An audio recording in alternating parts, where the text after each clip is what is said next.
Интернат мекемелери мындан 5-6 кыл мурда негизделип баштаган. Алгач мындай жайлар Европа өлкөлөрүндө чиркөөлөрдүн негизинде ачылып иш алып барса, кийинчерээк атеисттик саналган коммунисттик мамлекеттерде кеңири кулаш жайган. Биринчилер кароосуз калган балдарга жашап кетүү мүмкүнчүлүгүн тартуулап жатабыз десе, коммунисттер мамлекет ата-энеге караганда балага жакшы тарбия берет деп ишенишкен. Ири коммунисттик республиканын бир бөлүгү болгон Кыргызстанда интернат жайлары качан ачыла баштаган? Кыргыздар жетим калган баланы асырап алуу, ага кам көрүү кимдердин жоопкерчилигине кирген? Балдар үйүнүн тарыхы байыркы заманга барып такалат жана анда таштанды балдарга кам көрүү үчүн диний кызматкерлер алгачкы балдар үйүн негиздешкен. Бирок өткөн замандарда Кыргызда таштанды бала, балдар үйү деген түшүнүк болгон эмес. Бара-бара бул тажрыйба падышалык Россияга жеткен. Бирок Октябрь революциясынан кийин балдар үйүнүн формасы гана калып, маңызы толук өзгөргөн. Большевиктердин идеологиясы Фридрих Энгельстин коммунисттик түзүлүш жыныстар арасындагы мамилени трансформациялайт. Ал жеке менчикти жокко чыгарат жана балдар жамаатташып билим алышат. Ал балдардын ата-энеден болгон салттуу көз карандылыгын жоет деген философиясына негизделген. Ал эми үй бүлө боюнча Совет мыйзамынын негиздөөчүсү Александр Гойхбарг. Биздин мамлекеттик камкорчулук институт балдарын сүйгөн, бирок тарбия маселесинде билими жок ата-энелер берген жеке, индивидуалдык квалификациясыз жана иррационалдуу үй бүлөлүк формага караганда балдарды камкорчулукка алуу жакшыраак жыйынтыкты берерин ата-энелерге көрсөтүшү керек, деп жазган. Большевиктердин бул идеологиясынын негизинде чыныгы совет патриотторун тарбиялай турган интернаттар негизделген. Баштапкы философиясында деле айтылгандай, homo советикус деп совет адамын, советтик идеологияга ишенген советтердин адамы деген адамды жетиштирүү негизги идеология болгон. Ошол негизде алып караганда бир эле жетим балдарды эмес, ата-энелүү балдарды деле ата-энесинин колунан алып, аларды биз силер балким советтик түшүнүктө жетиштирбейсиңер, биз аны мамлекет жетиштирет, ал мамлекеттин мүлкү, мамлекеттин адамы, мамлекеттин келечеги үчүн булар мамлекетте болуш керек деген мамиле болгон. Бул тарыхый шарттар. Ал эми дүйнөдөгү азыркы абал кандай? ЮНИСЕФ балдар уюмунун маалыматы боюнча дүйнөнүн 140 өлкөсүндө 2.700.000 бала балдар үйүндө тарбияланат. Айрыкча Чыгыш Европа жана Борбор Азия мамлекеттериндеги көрсөткүчтөр өтө кооптуу. Бул өлкөлөрдө 100.000 баланын 666-сы балдар үйүнө туура келет. Жана бул жалпы дүйнөлүк орточо көрсөткүчтөн 5 эсе көп. Уюмдун маалыматы боюнча Кыргызстанда 8.000ден ашуун бала интернат жайларда тарбияланып келет жана эң коркунучтуусу бул балдардын 94% социалдык жетимдер. ЮНИСЕФ балдар үйүнүн санын кескин кыскартып, андагы балдарды үй бүлөгө жайгаштыруу аракетин көрүүгө Кыргыз өкмөтүн чакырып келет. Статистикаларды караганда деги эле ошондой кылмыштарга кириптер болгондор, же болбосо коомго залакалуу бир иштерге аралашып кеткендердин көпчүлүгү ошондой үйлөргө, ошондой бир кароосуз калган, же болбосо ошондой ата-эне деген фактордон узак калгандар экендигин илимпоздор дагы айтып келет. Ал эле эмес, акыркы учурда ошол терроризмге аралашкандарды дагы түз жетим болбосо дагы ошол социалдык жетим, кароосуз калган, мээримден узак калган, же болбосо ата-эненин кароочу ким болсо ошол үй бүлөнүн запкысына, зордугуна дуушар болгондорду айтышат да. Мындан улам өнүккөн өлкөлөр интернат жайларды толугу менен жоюу жолунда. Бир эле Европада эмес, жакынкы өлкөлөрдө деле жакында эле кабардан окуп калдык. Казакстанда мисалы кечээ 2-3 күндө кабар чыгып калды. Атырауда акыркы жетим балдар үйүн жабылды депчи. Жабылганы ошондой асырап алуу мүмкүнчүлүктөрүн ал жакта жеңилдетип, жолдорун жеңилдетип, анан үйлөргө, ушул үй бүлөлөргө балдарды берүү, алар үй бүлөлүк абалда, атмосферада жашоосуна мүмкүнчүлүк түзүү жолдору ачылып тур да. Айтылгандай эле Кыргыздын тарыхында таштанды бала түшүнүгү болгон эмес. Анан калса өзүн мусулман санаган адамдар басымдуулук кылган коомдо балдардын кароосуз калышы дагы таң калыштуу фактор. Себеби бардык эле динде, анын ичинде ислам дининде балдарга кам көрүү боюнча бир топ шарт, милдеттер коюлган. Азыр мусулмандар аябай маани берген пайгамбардан келген сүннөт түшүнүгүндө жетим балдарга байланыштуу аябай көлөмдүү багыттоочу пикирлер, нормалар бар.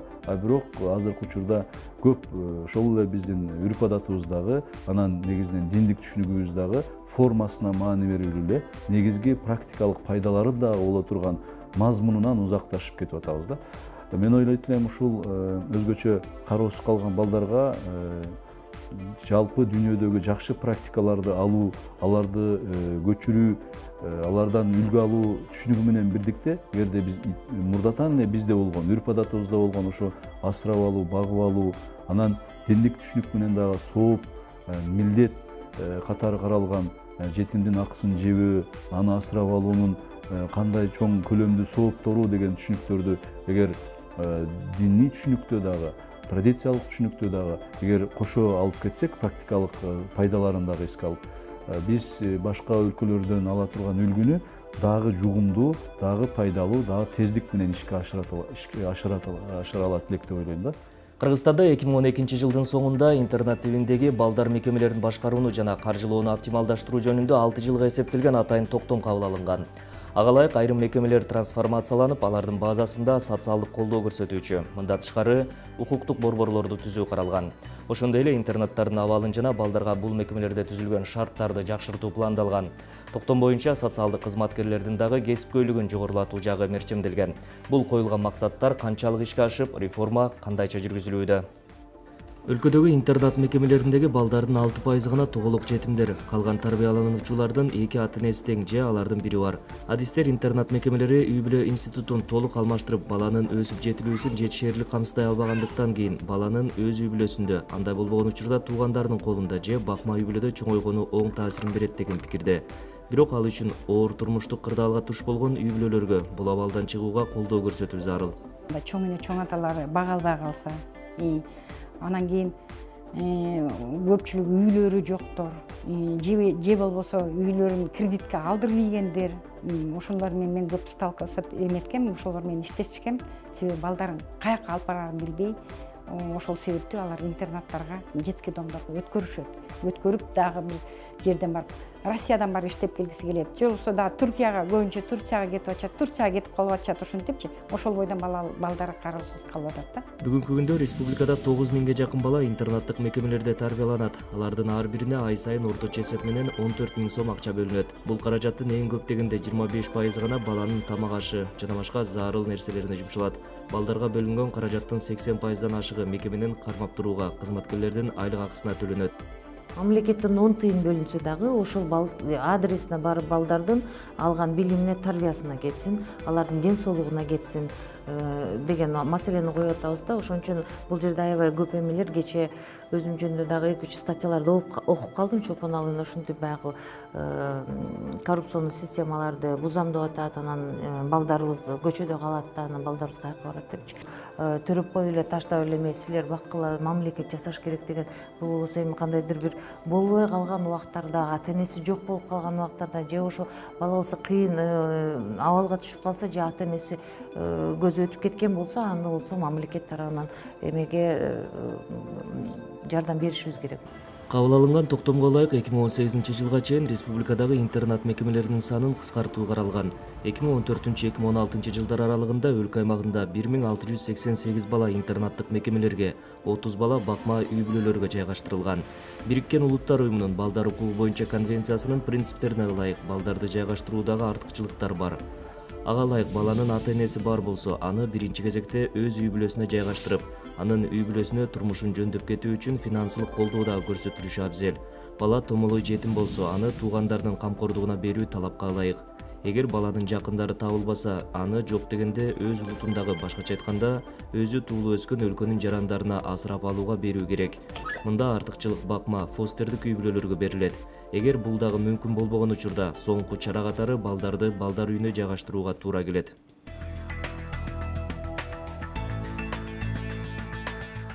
2017 жылдын башында Европа биримдиги социалдык коргоо секторун реформалоо боюнча контракттын ишке ашырылышын техникалык колдоо боюнча жаңы долбоорго 1 820 000 евро бөлүп берди. Анын негизги максаты калктын социалдык коргоо, анын ичинде балдарды коргоо жана мамлекеттик акча каражат башкаруу тармактарын реформалоо боюнча мамлекеттик саясатты колдоо болуп саналат. Бул долбоор 2016 жылы Бишкек тарабынан ратификацияланган.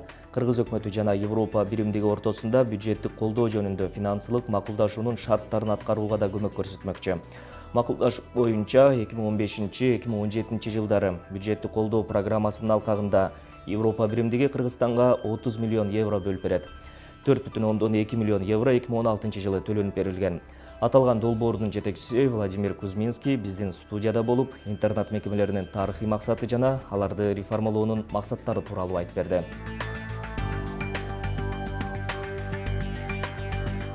Сегодня мы уже живем в 21 веке. И если посмотреть на какие же функции в интернатном учреждении, по сути, их функции не изменились вот с 16 века. Они обеспечивают... Бүгүн биз 21 кылымда жашап жатабыз. Эгер функцияларына карай турган болсок, 16 кылымдан бери бир дагы функциясы өзгөргөн жок. Алар балдардын жашап кетүүсүн камсыздап берет. Бирок балдардын өнүгүүсүн, бүгүн биз айтып жаткан инсандын өнүгүүсүн камсыздап бере алышпайт.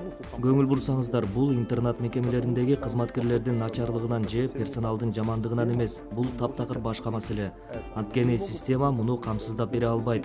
Алар балдардын жашап кетүү функциясын камсыздай алышат, бирок толук өнүгүүсүн эмес. Бул бүгүнкү күндө көптөгөн изилдөөлөрдөн кийин далилденген. Маселе ушунда болуп жатат. Биздин постсоветтик аймактардагы массалык түрдө ачылган интернат мекемелериндей жайлар дүйнөнүн башка бир дагы жеринде жок. Ар кыл заманда жана ар башка мамлекеттерде мекемелер болгон. Ошол эле Батыш Европада, Америка Кошмо Штаттарында жана башка жерлерде, бирок массалык түрдө Советтер Союзунда гана болгон. Анын бирден бир себеби революциядан кийин коммунисттер тарабынан бул идеологиялык негиздеме катары киргизилген. Алар үй бүлө тарбиясы маанилүү эмес, үй бүлө эч нерсе билбейт, адистер баардыгын билет деп келишкен. Бүгүнкү күндө дүйнөдөгү көпчүлүк өлкөлөр эгер коомдун өнүгүүсүн тездетүүнү кааласаңыз, анда биринчи кезекте балдардын эрте өнүгүүсүнө инвестиция салуу керектигин түшүндү. Биринчи кезекте үй бүлөнү колдоо керек. Аларга балдарын тарбиялоого жана кам көрүүгө мүмкүнчүлүк берилиши керек. Инвестировать в раннее развитие детей. В первую очередь надо поддерживать семью, дать ей возможность воспитывать детей, дать им возможность ухаживать за своими детьми. Бывают случаи, Өз когда... үй бүлөсүндө дагы абал начар болгон учурлар кездешет. Же сиз кандай болгон абал болбосун ата эне менен ар дайым жакшы деп эсептейсизби? Башка дагы кандай альтернативалар бар? Вот смотрите, что нам говорит Конвенция ООН о правах ребенка, которую тоже ратифицирована в Кыргызстане, и которая является... Кыргызстан ратификациялаган жана улуттук мыйзамдардын бир бөлүгү болгон Бириккен Улуттар Уюмунун балдардын укугу боюнча конвенциясы бул боюнча эмне дейт? Ал жерде баланын кызыкчылыгын эске алганда баланы кайда жайгаштыруунун артыкчылыктары бар. Үй бүлөдөн кийинки биринчи артыкчылык бул балдарды туугандарына жайгаштыруу болуп эсептелет. Мындай учурда биз Бириккен Улуттар Уюмунун балдар өз үй бүлөсүндө же өзүнүн жамаатында өсүп, тарбиялануусун, мындан сырткары этникалык принципти эске алабыз. Ошондо гана бала өзүнүн этникалык тобунда өсүүсүн талап кылган шарттарды аткарган болобуз. Группы, в которой он вышел, он должен желательно в ней воспитываться. Говоря об опеке со стороны близких родственников, для Кыргызстана очень актуальна проблема социального сиротства. Вы наверняка знаете, когда дети трудовых мигрантов... Балдардын туугандары тарабынан камкордукка алынышы тууралуу айтканда, Кыргызстан үчүн социалдык жетимдер темасы абдан актуалдуу. Сиз билесиз да, эмгек мигранттарынын балдары, туугандары, жакын туугандарыныкында, чоң ата, чоң энелериникинде калып жатат. Ага карабай ар кандай зордук зомбулукка кабылышууда. Көпчүлүк мындай жагдайды жакырчылык менен байланыштырат. Адатта балдарга сен биздин мойнубуздагы жүксүң дегендей мамиле кылышат. Реформаны колдогондор интернатка бөлүнүп жаткан каражатты үй бүлөлөргө берген жакшы деп келет. Мындай болгон шартта мына ошол жакын туугандарынын колунда запкы көрүп жаткан балдардын көйгөйү чечилеби? И вопрос, вы считаете, таким образом вообще решится вот эта вот проблема, когда дети становятся именно жертвами, в принципе, в родной семье? В принципе, я тоже сторонник того, чтобы по мере сокращения интернатных учреждений средства, которые предусмотрены, не направлялись на другие формы социальной поддержки, направлялись на другие, вот в том числе, например, на опеку. Чындыгында мен деле интернат мекемелерин кыскартуу менен катар аларга бөлүнүп келген каражатты социалдык колдоо көрсөтүүнүн башка формаларына, ошол эле багып алууга жумшалуусун жактайм. Мындай маселе башка өлкөлөрдө кандай чечилген? Мисал келтирейин. Украинанын мисалында. Мен бул система менен жакшы таанышмын. Интернат мекемелеринде камкорчулукка алуу системасын реформалоо башталган учурда ушундай окшош жагдай жаралган. Туугандары балдарды камкордукка алса болот эле, бирок алар мындай кылышчу эмес. Анткени алар материалдык жактан камсыз болгон эмес. Алардын өз балдарын багууга каражаты жетпей жаткан учурда дагы башка баланы багып алуу мүмкүнчүлүгү болгон эмес. Мамлекет кандай кылып жатат? Ал баланы багып алган үй бүлөнү колдой албайт, бирок интернат мекемелердин борбордук бюджеттен каржылай алат. Интернат мекемелеринде бир балага айына 14 000 сом бөлүнөт. Бул чоң сумма. Эгер бул сумманын жарымын эле баланы багып алган туугандарына берип койгонун элестетсеңиз, алар эмне кылышты? Кыргызстандагыдай эле бакма үй бүлө институтун киргизишти. Бул тааныбаган эле кишилер болушу мүмкүн. Алар өз үй бүлөсүнө бакма баланы алышат. Анан бул кызматы үчүн айлык акы жана баланын керектөөсүнө дагы каражат алышат. Ушундай эле механизм бүгүн Кыргызстанда дагы иштейт. Украинада бул ишке аша баштаганда бакма үй бүлөлөр пайда боло баштады. Ал эми туугандары тарабынан балдарды асырап алуу кыскарып калды. Мындан улам мамлекет бакма үй бүлө менен асырап алууну теңдеп койду. Бакма үй бүлөгө да өз үй бүлөсүндө тарбиялангандарга дагы бирдей акча төлөп баштады. Мындан кийин абал өзгөрдү. Балдарды багып алууну каалаган туугандарынын саны өстү. Анткени баланы эмне менен багам деген суроо чечилди. Уравняем приемную семью и опеку. Раз уж вы говорите, что во всем мире это вообще эгер сиз айткандай дүйнө жүзүндө балдар интернаты бул акыркы чечим болсо, анда мына ушул балдар интернатын кыскартып же аларды биротоло баш тарткан дүйнөлүк практикада позитивдүү мисалдар барбы? Биз Кыргызстандын шартында колдоно турган фантастикалык эмес, реалдуу мисалдар кандай болушу мүмкүн? реалии Кыргызстана. Я бы привел в качестве примеров несколько стран. Одна из стран, которые просто надо брать пример, это Республика Молдова. Мен мисал катары бир нече мамлекетти келтирет элем. Алардын бири Молдова Республикасы. Алар көпчүлүк интернат жайларын жаап салышты. Ал эми интернаттагы балдардын санын 80%га кыскартууга жетишти. Жабылган мекемелердин имараттарын сатышты. Азыр ал жакта адамдар такыр башка иштер менен алектенишүүдө. Бул көңүл жылыткан жакшы мисал. Мен так санды айта албайм, бирок алар 10 жылдын аралыгында интернатта тарбияланган балдардын санын 80%га кыскартууга үлгүрдү. Саясий эрк болгон, каалоо болгон. Үй бүлөнү колдоо боюнча каражат табылып, ал каржыланып турган. Бул үчүн атайын укуктук база түзүлгөн. Бакма үй бүлөлөрдү өнүктүрүү каржыланып турган. Үй бүлөлөрдү колдоо, аны менен бирге финансылык колдоо жүргөн. Мен бул абдан жакшы мисал деп эсептейм. Молдова менен Кыргызстандын калкынын сан жагынан бирдейлигин эске алганда эң мыкты мисал. По населению Кыргызстана и Молдовы, я думаю, что это очень хороший пример. Второй пример, я бы сказал, который неплохой, это Болгария. Опять же, в Болгарии на момент вступления... Экинчи жаман эмес мисал бул Болгария. Болгариянын Европа биримдигине кошулаар алдында 100 000 балага 3 жашка чейинки интернатта тарбияланган балдардын көрсөткүчү Европа боюнча эң жогору болгон. Дүйнө жүзүндө ушундай эсептөөлөр жүргүзүлүп турат. Биримдикке киргенге чейин Болгарияда бул абдан опурталдуу көрсөткүч болчу. Бул үчүн Болгарияны көп сындашкан. Алар бул маселени чечишти. 7 жылдын ичинде өлкөдөгү баардык 3 жашка чейинки интернаттар жабылды. Баардык интернат жайлары жөнүндө айтпай элемин. 3 жашка чейинки гана балдардын мекемелери. Эсиңиздерде болсо, 3 жашка чейинки курак бул эң маанилүү учур. Анткени бул жаштагы балдарды үй бүлөдөн обочо өстүрүү абдан терс таасирин тийгизет. Бул тажрыйбаны дагы карап көрсө болот. Потратили на это около 7 лет. Им удалось практически свести до нуля детей в учреждениях до 3 лет. Кыргызстанда Фостердик үй бүлө институтун жайылтуунун алкагында 6 үй бүлөдө 9 бала тарбияланууда. Жыл башында алардын саны 17ге жетип, 8-и ата-энесинин камкордугуна өткөрүлүп берилген. Фостердик үй бүлө Кыргызстан үчүн жаңы түшүнүк. Кыргыз өкмөтү бул долбоорду 2014-жылдан бери ишке ашырып келет. Анын негизги максаты жетим жана социалдык жетимдерди интернаттарга эмес, убактылуу үй бүлөлөргө жайгаштырууда. Мында баланын тамак-аш, кийим-кечегине каражат каралып, аны өз көзөмөлүнө алган адамга айлык акы төлөнөт. Мында алды менен бала үй бүлөдө чоңоюп, анын өсүүсүнө оң таасирин тийгизет. Экинчиден, бул тармакка бөлүнгөн мамлекеттик бюджеттин чыгымдарын кыскартат. Capital командасы мындай үй бүлөлөрдүн жашоо шарты менен таанышып келди. Эскерте кетсем, тасмадагы каарман балдардын ысымдары өзгөртүлүп берилди. Или степи как красных золотая целина, Родина бывает разная, но у всех она одна. 8 жаштагы Ирина мындан 1 жыл мурун апасынан айрылган. Мындай учур мурда болгондо жетим калган Ира 2 сиңдиси менен балдар үйүнө жайгаштырылмак. Бирок кабыл алынган жаңы жобого ылайык 3 бир тууган Ысык көлдүн түштүк жээгиндеги Кызыл суу айылындагы Фостердик үй бүлөгө жайгаштырылган. Аларды тарбиялап жаткан Аида Абдыкеримова буга чейин 9 жыл балдар интернатында иштеп, дагы кошумча окуудан өтүп, атайын сертификатка ээ болгон. Она до последнего, кажется, грудью ее кормили. Кыздардын тарбиячысы Аида айымдын кучагына асылып, аны апасындай көргөн Даша Иранын кечүү сиңдиси. Ал бул үйгө келгенде эмчектеги бала эле. Азыр ал 2 жаштан ашты. Кыздардын аталары бөлөк, улуу кыздардын атасы ким экени белгисиз. Дашанын атасы болсо ичкиликке берилип кетип, ата-энелик укугунан ажыратылган. Алгач мас абалында 2-3 жолу кызына келип жүрүп, акыры такыр жок болуп кеткен. С самого начала как-то вот они пытались меня мама. Башынан эле алар мени мама дегилери келчү. Мен каршы болгон жокмун. Бирок бара-бара кыргызча эле апа дегенге үйрөнүштү. Кыргызча эле мени апа дей беришсин. Анан алардын качандыр бир өздөрүнүн жакшы ата апалары болот, өздөрүнүн үй бүлөсү болот деп түшүндүргөнгө аракет кылдым. Аларды бул нерсеге даярдаш керек да. Мама с папой, хорошая семья будет, их же надо к этому готовить.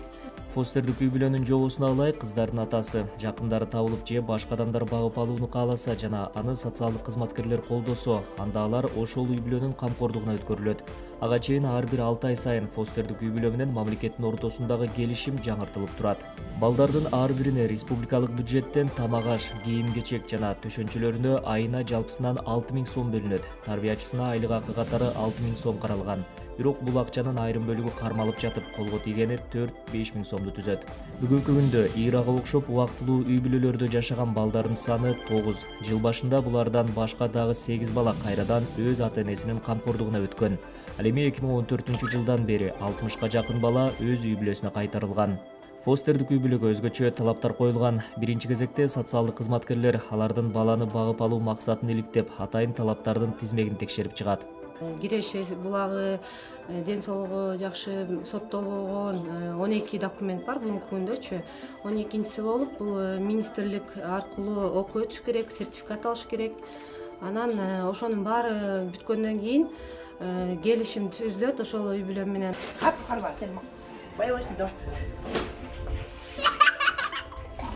Ысык Ата районунун Дмитриевка айылында жашаган Элмира Карагулованын мындай келишим түзүп, фостердик үй бүлө болгонуна 3 жыл болду. Ал чүрөктү 4 айлыгында багып алган. Кыздын ата-энеси оор кылмыш кылгандыктан абакка кесилип кеткен. Учурда алардын ата-энелик укуктары ажыратылган. Башында кыздын саламаттыгы начар болгондуктан Элмира айым анын ден соолугун калыбына келтирүүгө баардык күчүн жумшаганын айтат. Улуттуна караган жокмун, Кытай болсо эле, Дуңган болсо эле бакмакмын мен. Балага өзүм муктаж болчумун. Бирок мен баланы өлтүрүп алсамчы деп, мындай эми ошондо Кудайдын астында кандай жооп берем деп бир күн кечке ойлонуп эртеси менен булар созаштын работниктери звоночка же эмне болду, алмак болдуңузбу деп. Алайын деп Кудай айткан көрөм деп сразу жумушун токтотуп кызыма өткөрүп бердим өзүнүн жумушун. Договор менен сразу кызды балага уже бала менен кеттим. 1 жаш 7 ай деген жерде уже балам. Бачым эле басты, бул тыңгыз аябай подвижный кыз, тентек. Элмира Карагулованын өз кызы 23-тө. Келечекте ал чүрөктү өзүнө багып алгысы келет. Учурда бул максатта кошумча документтерди чогултуп жатканын белгилейт. Ушул тапта ага окшогон 100гө жакын жаран фостердик үй бүлө болуу үчүн кезекте турат. Бирок алар тийиштүү окуудан өтүшү керек. Аларга билим берүү үчүн атайын уюмдар ортосундагы тендер өтүүсү зарыл. Ал ортодо дүйнөдө алдыңкы билим берүү системасы деп саналган финдер дагы алдыга кетип, билим берүү системасын жаңы нукка бурганы жатат. Жаңы реформа боюнча фин мектептери традициялык сабактардан баш тартып, проблеманы чечүүгө багытталган программаны киргизүүгө аракеттенүүдө. Бул деген кадимки сабактардын ордуна балдарга жөндөм берилет дегендик. Балдар кызыккан темасын өзү тандап, ал боюнча маалыматты мугалим жана китептен гана албастан, андан сырткаркы булактардан дагы издей алат. Мындай билим берүүнүн негизги максаты балдардын башын ашыкча маалыматка толтура бербей, анын ордуна керектүү болгон негизги жөндөмдөрдү гана берүү. Реформанын жактоочулары азыркы фин билим берүү системасы балдарды чоң жашоого даярдай албай жаткандыгын айтат. Фин билим берүү системасы дүйнөдө мыкты деп саналат. Деген менен бул өлкөдө баардык мектептер мамлекеттик болуп, жеке жана элиталык мектептер жок. Мындагы билим берүү системасынын негизги принциби теңдик. Фин мектептеринин баары бирдей шартта. Балдарды ата-энесинин социалдык статусуна карап бөлүшпөйт.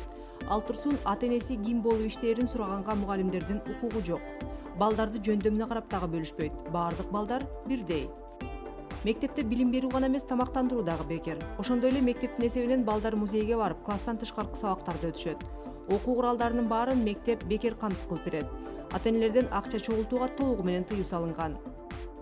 Фин мектептеринде балдарды эң башкысы өз алдынча турмушка даярдашат. Андыктан мында балдар көбүнчө ой жүгүртүп жана өз алдынча билим алууга үйрөнүшөт.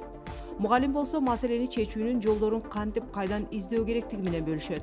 Мектептерде экзамен жок. Адатта финдер биз балдарды жашоого же экзамендерге даярдашыбыз керек. Биз биринчисин тандайбыз дешет. Текшерүү иштерин балдар өз каалоосу менен тапшыра алат. Жалпы окуучулар тапшыра турган бир гана милдеттүү тест бул мектепте бүтүп жатканда тапшырылат. Мектепте балдарга жашоодо керектүү билимдерди беришет. Мисалга, интегралдарды окутпайт, бирок сөзсүз салык системасы жөнүндө маалымат берип, кантип сайт жазса болот деген сыяктуу турмуштук жөндөмдөрдү беришет. Ар бир балага жекече мамиле, ар бир баланын өзүнүн окуу планы бар. Бир эле класстын окуучулары ар кыл деңгээлдеги тапшырмаларды аткара алышат. Балдарды эч качан бири-бири менен салыштырып, генийлер жана артта калгандар деп бөлбөйт. Бардык предметтер бирдей, тигил же бул предметке артыкчылык берилбейт. Андыктан фин мектебинин бүтүрүүчүсү мисалга университетте физиканы өздөштүрөм десе, бир курс ылдый олтуруп физиканы терең өздөштүрүүнү баштайт. Финдер эч качан физика же математика искусстводан жогору турат деп эсептешпейт. Тескеринче өзгөчө талаптуу балдарга атайын класс ачууга бир гана сүрөт, музыка жана спорт негиз болулат. Мугалимдик кесип Финляндияда жогору бааланат жана жакшы төлөнөт. Эми болсо финдер азыркы билим берүү системасы балдарды чоң турмушка даярдоого толук жооп бербей жатат деп аны реформалоого киришүүдө. 2016 жылдын август айынан тарта бардык фин мектептер интерактивдүү система койтуп, балдар өзүнө кызыктуу теманы өздөрү тандап, ошонун негизинде окутуу курсун түзүшөт. Окутуу процессинде негизги басым баланын өз алдынча билим алуусуна, ал үчүн жаңы техникалык куралдарды колдонуусуна, ошондой эле мектептен тышкаркы булактарды колдонуу, айталы музейге барып же окумуштуулар менен жолугуп маалымат алуусуна жасалууда. Бул модель проблемага багытталган модель деп аталат жана анын негизги максаты балдарга билим эмес, азыркы заманда керек болгон жөндөмдөрдү берүү. Анын ичинде маалыматты сын электен өткөрө билүү, маалыматтардын чын төгүнүн аныктай алуу жөндөмдөрү. Хелсинки университетинин педагогикалык психология профессору Кристи Лонка чыныгы турмушта адамдар өзүнчө предметтер менен ой жүгүртпөйт дейт. Андыктан анын айтымында балдардын башын маалымат, фактылар менен толтуруп койгондо алар глобалдуу кризис, миграция, экономика, чындыктан кийинки доор сыяктуу азыркы замандын чакырыктарына даяр болбой жатат. Финансылык мекемелер өз кызматтары тууралуу кардарларына так жана жеткиликтүү, эң негизгиси түшүнүктүү маалыматтарды бериши керек. Финансылык чечимдерди кабыл алуу оор болгондуктан банк кызматтарын колдонуучу эмнеге барып жатканын жана кандай жоопкерчиликти алып жатканын түшүнүшү зарыл. Бул чыгарылышта Capital менен Улуттук банктын Финсабат долбоорунда банк сиздин укуктарыңызды бузуп жатат деп эсептесеңиз, кайда жана кантип кайрылуу керектигин айтып беребиз. Банк менен болгон келишимге кол коюп, анын кардары болгондон кийин гана сиздин укуктарыңыз бузулуп жатканын билсеңиз, биринчи кезекте банктын өзүнө арыз менен кайрылыңыз. 2017 жылдын 22 июнунда күчүнө кирген Улуттук банк банктар жана банк иштери жөнүндө мыйзамда дээрлик бир бөлүм кардардын укуктары жана кызыкчылыктарын коргоо маселесине арналган.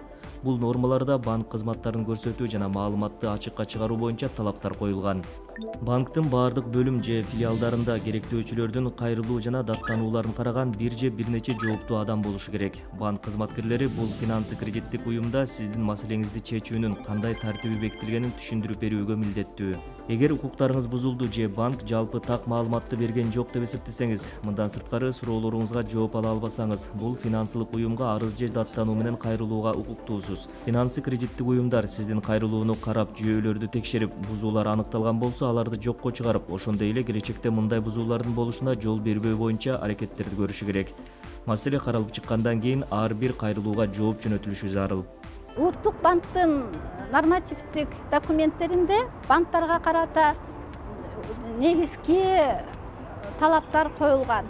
Ар бир договорду кол коюунун алдында сиз баардык пункттары менен таанышып, баарын түшүнгөнүңүзгө ишенип гана кол койсоңуз болот. Анткени договорлордо, ошо келишимдерде баардык жоопкерчилик, узартуу мөөнөтү, кандай шарттарда өзгөртсө болот жазылган. Ошол үчүн шашпай окуп, түшүнүп, анан гана кол коюңуз. Эгер банктын жообу канааттандырбаса же кайрылууга жооп берилбесе, коммерциялык уюм укук нормаларын бузуп жатат деп эсептесеңиз, Кыргыз Республикасынын Улуттук банкына кайрылсаңыз болот. Улуттук банкта атайын бөлүм бар, керектөөчүлөрдүн укугун коргоо боюнча. Биз ошо келип түшкөн арыздардын мазмуну боюнча банктарга талап каттарды жиберип, болгон документтерди сурап алып, анализдеп көрүп, ошо анализдеүүнүн негизинде кандайдыр бир чараларды мыйзамдын негизинде кабыл алсак болот. Даттануу же арызды жазуу түрүндө же ооз эки айта аласыз. Зарыл болгон учурда даттануу же кайрылууну тастыктаган документтердин көчүрмөсүн тиркеп койсоңуз болот. ооз эки кайрылууга жооп тез эле берилет. Кат жүзүндөгү арыздарга жооп берүүгө банктарга 30 календардык күн берилет. Кайрылуу кайсы тилде болсо, жооп дагы ошол тилде берилиши керек. Башкача айтканда, мамлекеттик тилде жазган болсоңуз, жоопту дагы ошол тилде берүүлөрү зарыл. Эгер банк сиздин кайрылуудан баш тартса, жоопту сөзсүз түрдө анын себеби көрсөтүлүшү керек.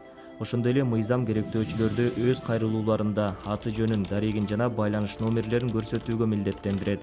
Мындай болбогон маалда сиздин кайрылууңузду анонимдүү деп эсептешет, а мындай кайрылуулар кароого алынбайт.